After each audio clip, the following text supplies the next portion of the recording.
News 7 Tamil நேயர்களுக்கு வணக்கம். ப்ராப்சில்ஸ் வழங்கும் கனவு இல்லம் நிகழ்ச்சிக்கு உங்களை வரவேற்பது நான் மோகன்ராஜ் சரோஜ். இன்றைய நிகழ்ச்சியில் ஒவ்வொரு மனிதனும் வீடு வாங்கும் போது பட்டா சார்ந்த ஆவணம் அப்படிங்கிறது எவ்வளவு முக்கியமான விஷயம் அப்படிங்கிறது தெரிஞ்சிருக்கும். ஆனா பட்டாவில் எத்தனை வகைகள் இருக்கிறது அப்படிங்கிறது பார்த்தா சிலருக்கு கேள்விக்குறிதான். அது சார்ந்த சந்தேகங்களுக்கும் கேள்விகளுக்கும் பதிலளிப்பதற்காக நம்முடன் நேரலையில் இணைந்திருக்கிறார் ரியல் எஸ்டேட் துறையின் ஆலோசகர் மற்றும் தலைவர் டாக்டர் ஏ ஹென்றி சார். வாங்க அவர் வெல்கம் பண்ணிட்டு ஷோக்குள்ள போலாம். சார் வணக்கம். வணக்கம் மோகன்ராஜ், எப்படி இருக்கீங்க? நல்லா இருக்கு. வாழ்த்துக்கள், சொல்லுங்க சார். இப்போ ஒவ்வொரு மனுஷனும் வீடு வாங்கும் போது பட்டா சார்ந்த விஷயங்கள் தெரிஞ்சிருக்கும். பட்டால எத்தனை வகைகள் இருக்கு சார்? முதல்ல மனிதனுடைய வாழ்வியல் அடிப்படையில் உண்ண உணவு, உடுக்கை உடை, இருக்க இருப்பிடம் சொல்லுவான். அந்த இருப்பிடத்தை தனக்கு சொந்தமாக்கிக்கணும்னா 2 ஆவணங்கள் ரொம்ப மிக மிக முக்கியமானது. ஒன்று வருவாய்த்துறை சார்ந்த பட்டா சம்பந்தப்பட்ட ஆவணங்கள். அதில் என்னென்னா உங்களுக்கு பட்டா, சிட்டா, அடங்கல், பதிவேடு, புலப்படம், கிஸ்தி என்று சொல்லக்கூடிய தீர்வை, இது அனைத்தும் பட்டா சார்ந்த ஆவணங்கள். மற்றொன்று பதிவுத்துறை சார்ந்த பதிவு ஆவணங்கள், டாக்குமெண்ட்ஸ்ன்னு சொல்லுவோம். ஒன்று வருவாய்த்துறையினுடைய பதிவேடுகள், மற்றொன்று பதிவுத்துறை சார்ந்த பதிவேடுகள். 2 மிக முக்கியமாக அமைகிறது. அதுவும் இந்த பட்டா அப்படிங்கிறதுல பார்த்திங்கன்னா யூடிஆர் பட்டா, அப்டேட் டேட்டா ரெஜிஸ்ட்ரி அப்படின்னு சொல்லுவோம், யூடிஆர் பட்டா. அடுத்தது ஏடி கண்டிஷன் பட்டா அப்படின்னு சொல்லுவோம், 2. மூன்றாவது பார்த்திங்கன்னா இந்த கிராமநத்த மனைகள் இருக்குது இல்லைங்களா, அந்த கிராமநத்த மனைகளை வகைப்படுத்தி பட்டா வழங்கினாங்க. அது ஃபஸ்ட்டு வழங்கக்கூடிய பட்டா தோராய பட்டா, அடுத்தது தூய பட்டா, காலப்போக்கில் அதையே ரைத்துவாரி மனைப்பட்டா அப்படின்னு சொல்லி சொல்கிறோம். அடுத்தது நில ஒப்படை, அசைன்மெண்ட் பட்டா, நில ஒப்படை பட்டா அப்படின்னு சொல்லுவோம். அடுத்தது 2C பட்டா, மரப்பட்டா, தூசி பட்டா அப்படின்னு சொல்லுவோம், அது ஒரு வகையான பட்டா. அடுத்தது ஏடி கண்டிஷன் பட்டா அப்படின்னு சொல்லி நிபந்தனைகளோடு வழங்கக்கூடிய ஒரு ஏடி கண்டிஷன் பட்டா அப்படின்னு சொல்லுவோம். அடுத்தது கூட்டு பட்டா, ஜாயின் பட்டா அப்படின்னு சொல்லுவோம். அடுத்தது தனிப்பட்டா, இண்டிவிஜுவலாக கொடுக்கறதுக்கு தனிப்பட்டா அப்படின்னு பேர். அடுத்தது பௌத்தி பட்டா அப்படின்னு சொல்லி பேர். நீங்கள் பட்டா வகைன்னு பார்த்தீங்கன்னு சொன்னால் ஒரு 8 to 9 ஐட்டம்ஸ் இருக்கும். ஆனால் சப்டிவிஷன்ஸ் இப்போ நீங்கள் மரப்பட்டானுவோம், பௌத்தி, அதை மரப்பட்டாவிலேயே தூசி பட்டானுவோம், 2C பட்டானுவோம். கிராமநத்தம் பட்டாவில் பார்த்தீங்கன்னா கிராமநத்தம் பட்டானுவோம், தோராய பட்டானுவோம், தூய பட்டானுவோம், ராய்த்துவாரி மனை பட்டானுவோம்.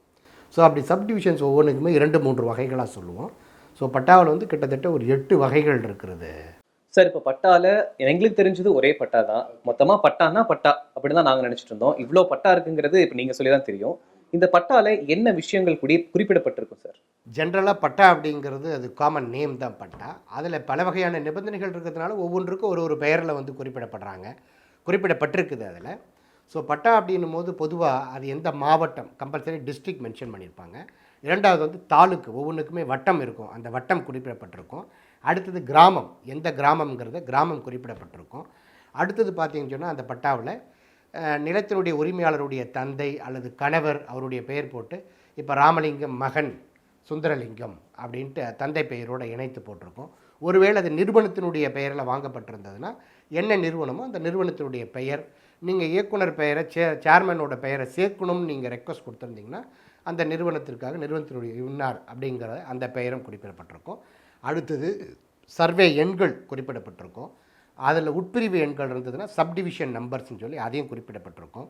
அந்த நிலத்தினுடைய வகைப்பாடு என்ன, நஞ்சை நிலமா புஞ்சை நிலமா அப்படிங்கிற விவரங்களை குறிப்பிடப்பட்டிருக்கும்.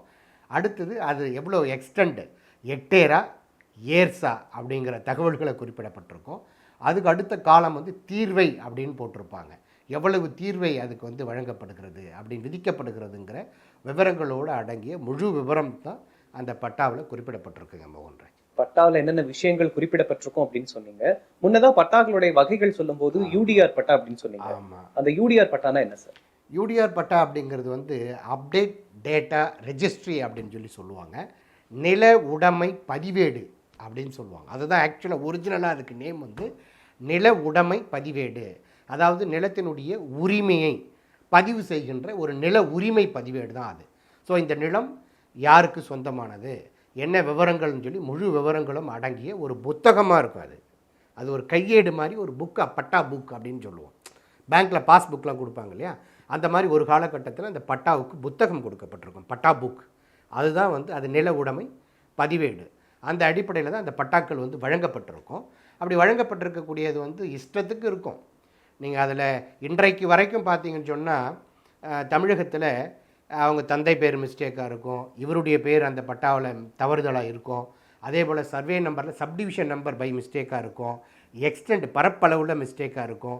ஏதாவது ஒரு பிழைகள், குறைபாடுகள், திருத்தங்கள் வந்து அதில் செய்ய வேண்டியது இருக்கும். அதை எல்லாமே இப்போ வரைக்கும் நிறைய பேருக்கு எட்டாக்கனியாக இருக்குது. நிறைய பேர் வட்டாட்சியர் அலுவலகத்துக்கு அலைஞ்சி தெரிஞ்சுக்கிட்டு தான் இருக்கிறாங்க. ஸோ அதே போன்று தான் இப்போவே எப்படி இருக்குதுன்னா, கணினி வரதுக்கு முன்பாக எப்படி இருக்கும்னு யோசித்து பாருங்கள்.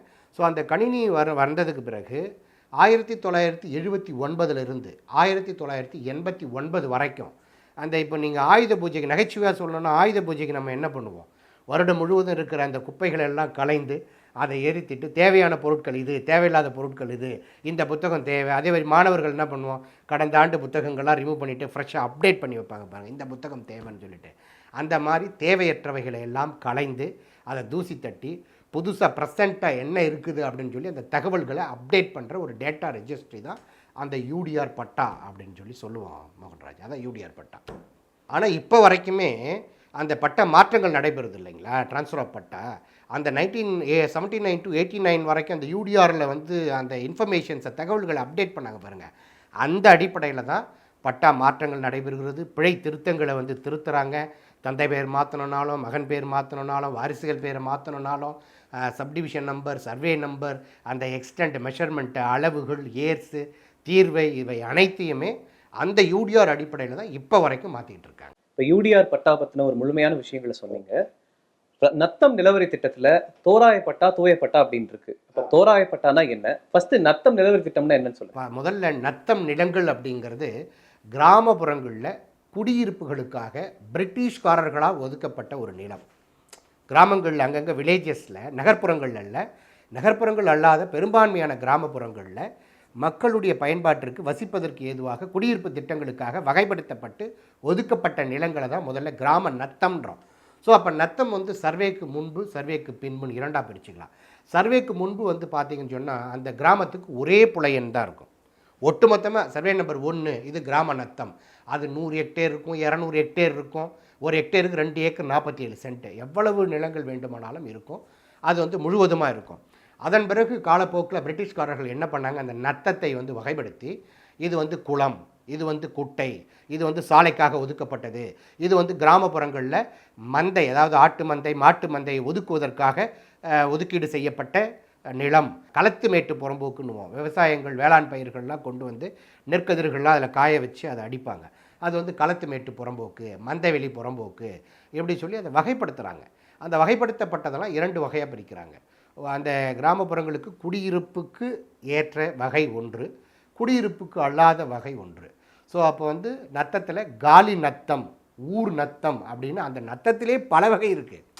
ஸோ காலியாக இருக்கிற இப்போ தீர்வை ஏற்பட்டு நீங்கள் அதில் வீடு கட்டி குடியிருக்கிறீங்க, வரி கட்டுறீங்கன்னு சொன்னால் அது வந்து தீர்வை ஏற்பட்ட நத்தம். காலியாக இருக்குதுன்னா காலி நத்தம். ஊருக்கு பொதுவாக அந்த பொது பயன்பாட்டுக்கு இருக்கும் இல்லையா, திருவிழா நடத்துவாங்க, மாடு விடுவாங்க, மஞ்சு விரட்டு, மாடு விரட்டு, ஒவ்வொரு கிராமங்கள்லேயும் ஒவ்வொன்றும் இருக்கும். அது வந்து பொதுவான காலி நத்தத்தில் இது வந்து ஊர் நத்தம் சொல்லி ஊரினுடைய பொது பயன்பாட்டுக்காக ஒதுக்குவாங்க. ஸோ இப்படி நத்தங்களில் வகைப்படுத்தப்பட்டிருக்கு. இதில் நீங்கள் வீடு கட்டி குடியிருக்கிறாங்க இல்லையா பொதுமக்கள், அப்படி வீடு கட்டி குடியிருக்கக்கூடியவர்களுக்கு அவர்களை அந்த இடத்த அளந்து, ஏன்னா நீங்கள் வீடு கட்டி குடியிருக்கீங்கன்னா நீங்கள் எவ்வளோ சென்ட்டில் இருக்கீங்கன்னு தெரியாது, என்ன அகல நீளம்னு தெரியாது, அதனுடைய பரப்பளவு மெஷர்மெண்ட்டு தெரியாது, திசைகள் தெரியாது. இதை அனைத்தையுமே வகைப்படுத்துவதற்காக ஒரு தோராயமாக கணக்கிட்டு, அந்த நத்தங்களை கணக்கிட்டு சர்வே பண்ணி அளந்து உங்களுக்கு வந்து ஒரு தோராயமாக ஒரு ப்ரிலிமினரியாக எப்படி முன்னாடியே வராங்கன்னு சொன்னால், ஒரு இப்போ எக்ஸாம்ஸில் கூட பார்த்திங்கன்னா ப்ரிலிமினரி எக்ஸாம் வைப்பாங்க, அப்புறம் மெயின் எக்ஸாம் வைப்பாங்க. அந்த மாதிரி முன்கூட்டியே ஒரு தோராயமாக நிலங்களை வாங்கும் பொழுது ஒரு ஒப்பந்தம் பண்ணுவோம், அப்புறமா கிரை ஆவணம் பண்ணுவோம். அந்த மாதிரி ஃபஸ்ட்டு ஒரு தோராயமாக அப்ராக்சிமெண்ட்டாக கொடுக்கக்கூடிய அந்த பட்டா, அதில் ஏதாவது தவறுகள் ஏற்பட்டால், பிழைகள் ஏற்பட்டால், நீங்கள் ஒரு 6 மாத காலத்துக்குள்ளே சம்மந்தப்பட்ட வருவாய் அலுவலரில், வட்டாட்சியர் அலுவலகத்தில் சந்தித்து அந்த தகவல்களை வந்து, ஏன்னா உங்களுக்கு கொடுக்கப்பட்டிருக்கும், அது எல்லாமே மேனுவலாக கொடுக்கப்பட்ட ஆவணங்கள் தான். அந்த ஆவணங்கள் இருக்கக்கூடிய பிழைகளை திருத்தம் செய்து நீங்கள் பெற்றுக்கொள்வதற்காக மீண்டும் நீங்கள் அலுவலகத்துக்கு போகணும். 6 மாதத்துக்குள்ளே நீங்கள் போனீங்கன்னா உங்களுக்கு கொடுக்கப்பட்டிருக்கிற தகவல் அனைத்தும் சரியாக இருக்கும் பட்சத்தில் தூய பட்டா வழங்குவாங்க. தூய பட்டா தான் உங்களுக்கு பெர்மனன்ட் பட்டா, ஒரிஜினல் பட்டா. ரெண்டுமே மேனுவலாக தான் இருக்கும். ஃபஸ்ட்டு கொடுக்குறது அப்ராக்சிமேட்டாக ரஃப் பட்டா, இது வந்து பெர்மனன்ட் பட்டா, கரெக்டான பட்டா. அதனால தான் இது தூய பட்டா. அது காலப்போக்கில் மருவி வந்து ரயத்துவாரி மனைன்னு சொல்லிட்டு பட்டா. ஏன்னா ரயத்துவாரிங்கிறது வரி விதிக்கிறது. இது எதுக்காகன்னா உங்களுக்கு சட்டப்பூர்வமான உரிமை கொடுக்கறது மட்டும் இல்லாமல் உங்ககிட்ட இருந்து கரெக்டாக வரி வசூலிக்கணும். இல்லை நீங்கள் எவ்வளவு அளவில் நீங்கள் குடியிருக்கிறீங்களோ அதுக்கு வரி வசூலிக்கணுங்கிறதுக்காக இது அரசுக்கு ஒரு ஆதாயம், அரசுக்கு ஒரு கூடுதல் வருவாய் அப்படிங்கிறதுக்காக அந்த பட்டா வந்து வழங்கப்பட்டது. அந்த பட்டாவினுடைய பின்பக்கம் உங்களுக்கு வந்து வரைபடம் வரைந்திருப்பாங்க. நார்த்து, சவுத்து, ஈஸ்ட், வெஸ்ட், இந்த சர்வே நம்பர்ஸ் இருக்குது, இவ்வளவு அகலம் நீளமில் உங்களுக்கு மெஷர்மெண்ட் இருக்குது, இதை நீங்கள் வரி இவ்வளவு கட்டணும், தீர்வை உட்பட அதில் குறிப்பிடப்பட்டிருக்கும். அரசுக்கு இது கூடுதலாக வருவாயை ஏற்படுத்துங்கிறதுக்காக அரசு இந்த திட்டத்தை கொண்டு வந்து தூயப்பட்டா, தோராயப்பட்டாவிலிருந்து தூயப்பட்டாவிலிருந்து மருவி ரயத்துவாரி மனைவரி பட்டா அப்படின்னு வகைப்படுத்தி பட்டா வழங்கினாங்க. இப்போ நத்தம் நிலவரி திட்டம் தான் என்ன, அதில் இருக்க தோராயப்பட்டா தூயப்பட்டாங்கிறத பற்றி சொன்னீங்க. ஏடி கண்டிஷன் பட்டா அப்படின்னு ஒன்று சொல்லியிருக்கீங்க. ஏடி கண்டிஷன் பட்டானா என்ன சார்? ஏடி கண்டிஷன் பட்டா அப்படின்னு சொன்னால் பொதுவாக கிராமப்புறங்களில் ஆதி திராவிடர்களுக்காக, எஸ்சி எஸ்டி மக்களுக்காக அரசு வந்து இலவசமாக வழங்கிய பட்டா தான் வந்து அது ஏடி கண்டிஷன் பட்டா. அது நிபந்தனைகளோடு இருக்கும். அந்த நிபந்தனைகளில் வந்து பெரும்பாலுமாக வந்து பார்த்திங்கன்னு சொன்னால் முன்னாள் இராணுவ வீரர்கள், அப்புறம் வந்து சுதந்திர போராட்ட வீரர்கள், அப்புறம் நிலமற்றவர்கள், நலிவுற்றவர்கள், ஏழை பாமர மக்கள்னு சொல்லிட்டு வகைப்படுத்தினாங்க.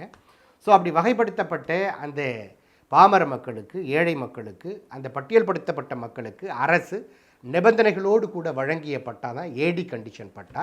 அந்த ஏடி கண்டிஷன் பட்டாவில் பொறுத்த வரைக்கும் அந்த பயனாளிகள் குறைந்தபட்சம் ஒரு 30 ஆண்டுகள், 24 ஆண்டுகள், இப்போ எல்லாம் குறைத்து 12 ஆண்டுகள் வரைக்கும் இப்போ கண்டிஷன் வந்துடுச்சு.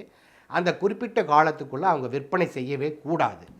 சரி சார், அந்த குறிப்பிட்ட கண்டிஷன் காலம், நிபந்தனை காலம் முடிந்ததுக்கு பிறகு விற்பனை செய்யலாமா அப்படின்னு கேட்டிங்கன்னா நிச்சயமாக செய்யலாம். அதே வகுப்பை சார்ந்தவர்களுக்கு மட்டும்தான் அவங்க வந்து அதை விற்பனை செய்ய முடியும். இப்போ எஸ்சினா எஸ்சிக்கு தான் விற்கணும், ஏடினா ஏடிக்கு தான் விற்கணும், ஸோ அதே போல் எஸ்டினா எஸ்டிக்கு தான் விற்கணும் அப்படின்னு அந்த நிபந்தனைகளோடு குறிப்பிடப்பட்டிருக்கும். இப்போ அது என்னென்னா உங்களுக்கு சம்மந்தப்பட்ட வருவாய் அலுவலர்கிட்ட டிஆர்ஓ கேடரில் இருக்கணும். அந்த டிஸ்ட்ரிக்ட் ரெவென்யூ ஆஃபீஸர் ஆர்டிஓ கேடரில் இருக்கிறவங்கக்கிட்ட தடையின்மை சான்று வாங்கி தான் அவங்க அதை விற்பனை செய்யணும். அப்படி தடையின்மை சான்று பெறாமல் விற்பனை செய்தால் அரசு முன்னறிவிப்பின்றி அந்த கண்டிஷன் பட்டாவை ரத்து செய்வதற்கு அதிகாரம் உண்டு. இந்த நபர்களை தவிர்த்து பட்டியல் வகுப்பை சாராதவர்களுக்கு இதை மறைத்து விற்பனை செய்தால் அந்த கண்டிஷன் உள்ள அந்த பட்டா ரத்து செய்யப்பட்டு அந்த நிலங்கள் எல்லாம் அரசு உடைமையாக்கப்படும். இப்போ ஏடி பட்டானா என்ன, அதனுடைய தன்மை என்னங்கிறத பற்றி சொன்னீங்க. நில ஒப்படை பட்டா அப்படின்னு ஒரு விஷயம் சொன்னீங்க.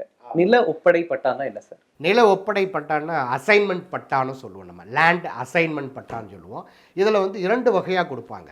ஒன்று வந்து நிலமற்ற ஏழைகளுக்கு விவசாய நிலங்களை ஒரு 50 சென்ட் வரைக்கும் இலவசமாக கொடுப்பாங்க.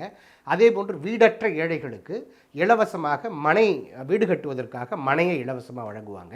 ஸோ அதுக்கு வருவாய் மற்றும் பேரிடர் மேலாண்மை துறை என்ன பண்ணுறாங்க, ஒரு 2 சிறப்பு அரசாணைகளை கொண்டு வராங்க. வீடற்றவர்களுக்கு அரசாணை எண் 15, நிலமற்ற ஏழைகளுக்கு நிலங்களை இலவசமாக வழங்குவதற்கு அரசாணை எண் 21ன்னு சொல்லி 2 அரசாணைகளை பிறப்பித்து அதில் யாருக்கெல்லாம் என்னெல்லாம் தகுதி இருக்கிறது. நீங்கள் வட்ட ஆட்சியர்னால் அவர் 25,000 ரூபாய் மதிப்புள்ள நிலத்தை இலவசமாக வழங்கலாம். ஒரு கோட்ட ஆட்சியர்னால் ஒரு 50,000 ரூபாய் மதிப்புள்ள நிலத்தை இலவசமாக வழங்கலாம். மாவட்ட வருவாய் அலுவலர் அப்படின்னா ஒரு 75,000, மாவட்ட ஆட்சியர்னால் 1 லட்சம். அரசு தரப்பில் ஒரு சிறப்பு திட்டம் கொண்டு வந்து நிலத்தை வழங்குவதற்கான ஒரு சிறப்பு திட்டம் கொண்டு வந்தாங்க. கடந்த 2006ஆம் ஆண்டு கூட முத்தமிழறிஞர் டாக்டர் கலைஞர் அவர்கள் முதல்வராக இருந்த பொழுது நிலமற்ற ஏழைகளுக்கு நிலத்தை வழங்குவதற்கான ஒரு ஆகச்சிறந்த ஒரு சிறப்பு திட்டத்தை கொண்டு வந்தார்கள்.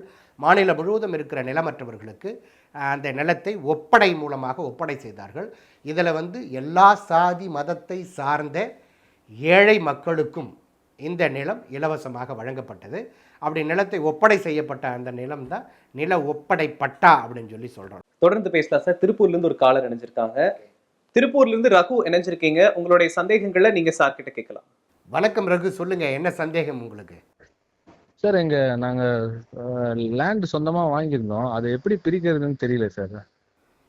இல்லைங்க, நீங்கள் வாங்கியிருக்கீங்களா இல்லை உங்கள் தாத்தா அப்பா அவங்க வாங்கியிருக்கிறாங்களா? எங்கள் அப்பா அம்மா வாங்கினது தான் சார். அது சொத்து பிரிக்கிறது தான் சார் இப்போ எப்படின்னு தெரியல. சரிங்க, அப்பா அம்மா இருக்கிறாங்களா? இருக்காங்க சார், எல்லாரும் இருக்காங்க சார். அப்பா அம்மா இருக்கும்போதே அவங்க உங்களுக்கு பிரித்து கொடுக்கணும்னு நினைக்கிறீங்கன்னா நீங்கள் எத்தனை பேர், 2 பேரா 3 பேரான்னு தெரியல. ஸோ 2 பேர் 3 பேர் அவங்க யார் பேரில் வேணாலும் அவங்க வந்து எழுதி கொடுக்கலாம். அவங்களுடைய சுய சம்பாத்திய சொத்தாக இருந்தால் அவங்களுடைய விருப்பத்திற்கு அவங்களுக்கு யார் நம்பிக்கைக்குரியவர்களோ, யார் பாதுகாப்பாங்க, எதிர்காலத்தில் நல்லபடியாக அவங்க பிள்ளைகள் வந்து பார்த்துப்பாங்கன்னு நம்புகிறாங்களோ அவங்களுடைய பேருக்கு ஒன்று அவங்க தான செட்டில்மெண்ட் ஆவணமாக எழுதி வைக்கலாம், இல்லை அவங்க காலத்துக்கு பிறகு நடைமுறைக்கு வரும் அப்படின்னு நினச்சாங்கன்னா உயில் ஆவணம் எழுதி வைக்கலாம். இல்லைங்க நாங்கள் 2-3 பேரும் சமமாக பிரிச்சுக்கணும்னு நினைக்கிறோம், பெற்றோர்கள் இருக்கும் பொழுது பிள்ளைகளுக்கு ஏதாவது ஒரு அரேஞ்ச்மெண்ட் டாக்குமெண்ட் செஞ்சு கொடுக்கணும் அப்படின்னு நினைக்கிறாங்கன்னு சொன்னால் 2-3 பேருக்கு தான செட்டில்மெண்ட் ஆவணமாகவே எழுதி கொடுக்கலாம். பிறகு ஒருவேளை அவங்க பூர்வீக சொத்தாக இருக்குது அப்படின்னு சொன்னால், அவங்க தாத்தா வழியாக வந்தது அப்படின்னு சொன்னால் அதை பாகப்பிரிவினை ஆவணம் மூலமாக பாகம் பிரிச்சுக்கலாம். ஏ ஷெட்யூல், பி ஷெட்யூல், சி ஷெட்யூல்னு போட்டு ஏ யார் அனுபவிக்க வேண்டியது, பி யார் அனுபவிக்க வேண்டியதுன்னு சொல்லி அவங்க குறிப்பிட்டு எழுதி பதிவு செய்யலாம். பிறகு சம்மந்தப்பட்ட சார் பதிவாளர் அலுவலகத்துக்கு போனீங்கன்னா அங்கே இருக்கக்கூடிய ஒரு வழக்கறிஞரையோ ஆவண எழுத்தரையோ தொடர்பு கொண்டீங்கன்னா அவங்க உங்களுக்கு ஹெல்ப் பண்ணுவாங்க. ப்ராப்செல் வழங்கும் கனவு இல்லம் நிகழ்ச்சியில் சிறிய இடைவேளை, தொடர்ந்து இணைந்திருங்கள் நியூஸ் 7 தமிழோடு.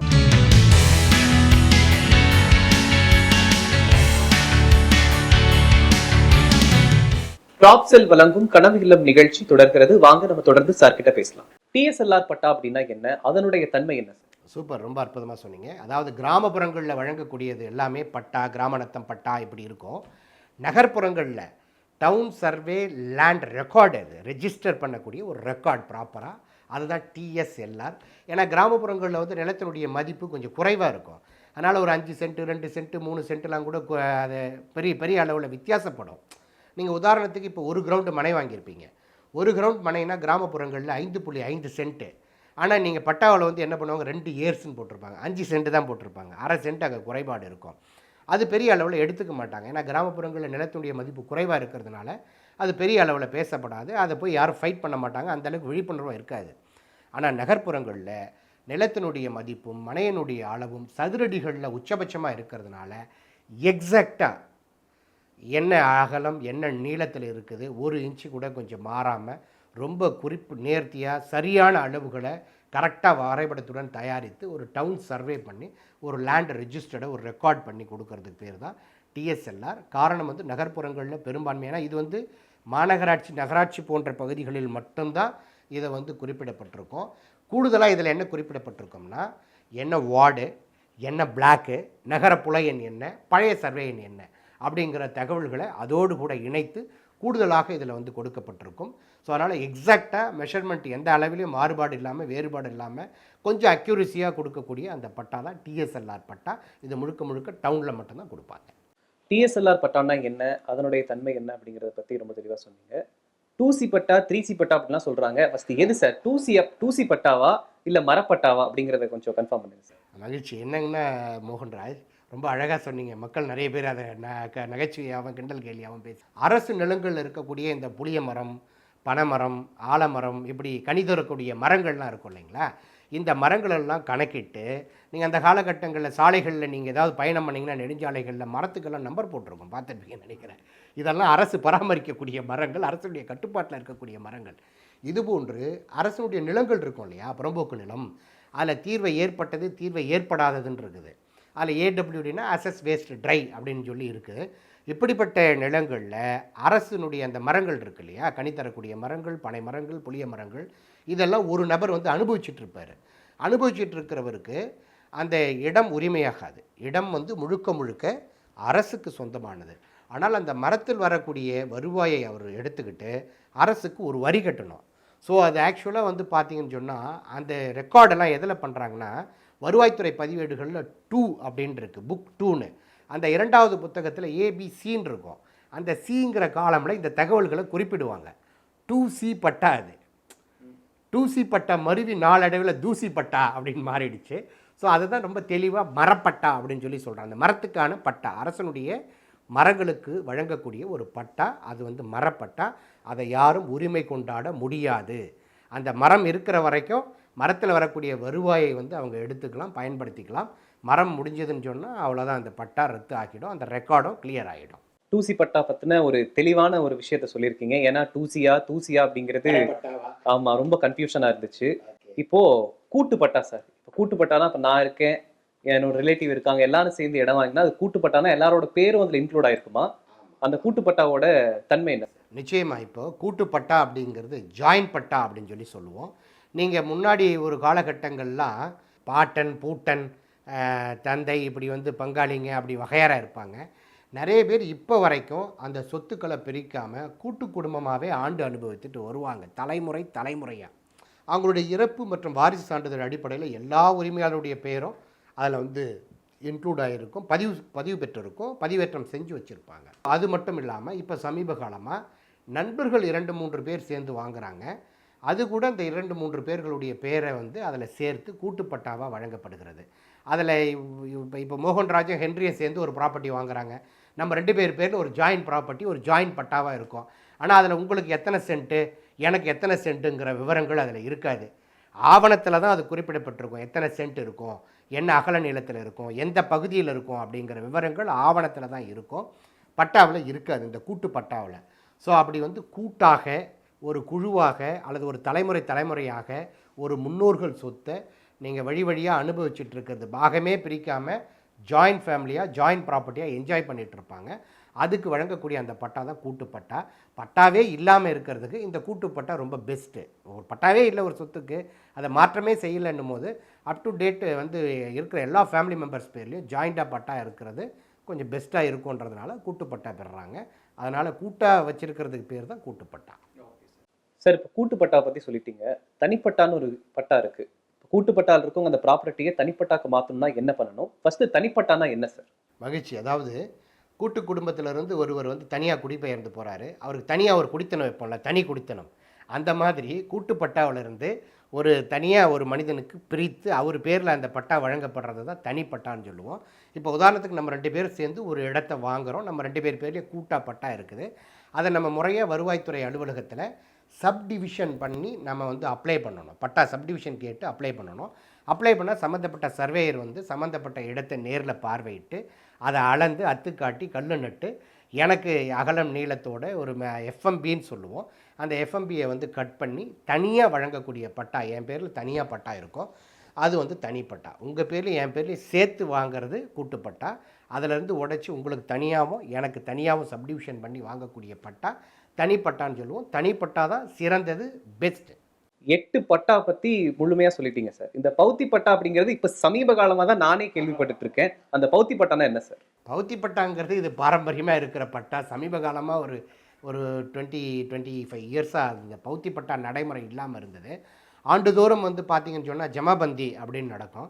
ஜமாபந்தினா என்னன்னு சொன்னால், அந்த கிராமத்தில் இருக்கக்கூடிய யாரெல்லாம் இறந்துட்டாங்களோ அவங்களுடைய பெயர்களை நீக்கிட்டு அவங்களுடைய வாரிசுகளை வந்து அதை இணைக்கிறது, அப்புறம் பட்டா திருத்தம் பண்ணுறது, பேர் திருத்தம் பண்ணுறது, அளவு திருத்தம் பண்ணுறது, நஞ்சை புஞ்சை நிலங்கள் திருத்தம் பண்ணுறது, வரி திருத்தம் பண்ணுறது போன்ற விஷயங்கள்லாம் இந்த ஜமாபந்தியில் நடக்கும்.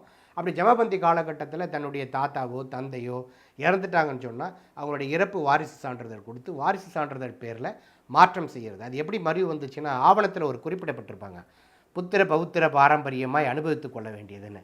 அந்த பௌத்திர மாறி கடைசியில் பௌத்தி பட்டா அப்படின்னு சொல்லி வந்திருக்குது. ஸோ முன்னோர்களுடைய பேரில் இருந்து தாத்தா பேரில் அப்பா பேரில் இருந்து அவங்க காலத்துக்கு பிறகு ப்ரெசன்ட் உரிமையாளர்கள் வாரிசு பேரில் மாற்றம் செய்யக்கூடிய அந்த பட்டாவே பௌத்தி பட்டா என்று அழைக்கப்படுகிறது. தொடர்ந்து பேசலாம் சார். மற்றொரு காலர் இருக்காங்க. ஈரோட்ல இருந்து பிரியா இணைச்சிருக்கிறீங்க. உங்களுடைய சந்தேகங்களை நீங்க சார் கிட்ட கேட்கலாம். பிரியா, வணக்கம். வணக்கம் பிரியா மேடம், சொல்லுங்க, என்ன சந்தேகம் உங்களுக்கு? சரிங்கம்மா, வணக்கம், சொல்லுங்க சார். எனக்கு 2 அண்ணாங்க சார், நான் ஒரு பொண்ணு, மொத்தம் 3 பேருங்க சார். சரிங்கம்மா. சொத்து பிரிச்சிருக்கிறாங்க சார், பட் எனக்கு வந்து அவங்க கம்மியா தான் தராங்க. அப்படிங்கிறப்ப நான் என்னங்க சார் பண்ண முடியும்?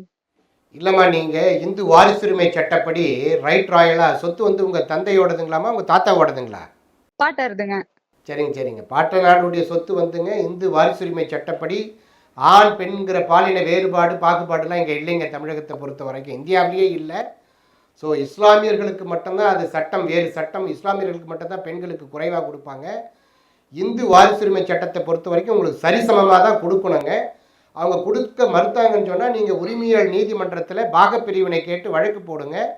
நீதிமன்றம் உங்களுக்கு முறையாக உங்களுக்கான சரிசமமான சொத்தை ரைட் ராயலாக பிரித்து கொடுக்குங்க. சரிங்களா? அதில் தான் உங்களுக்கு இடர்பாடுகள் உதவிகள் வேணும்னா சொல்லுங்கள், எங்கள் ஃபெய்ரா டீம் உங்களுக்கு சப்போர்ட் பண்ணுவோம். ஓகேங்க சார். நல்லதுங்க, வணக்கங்க.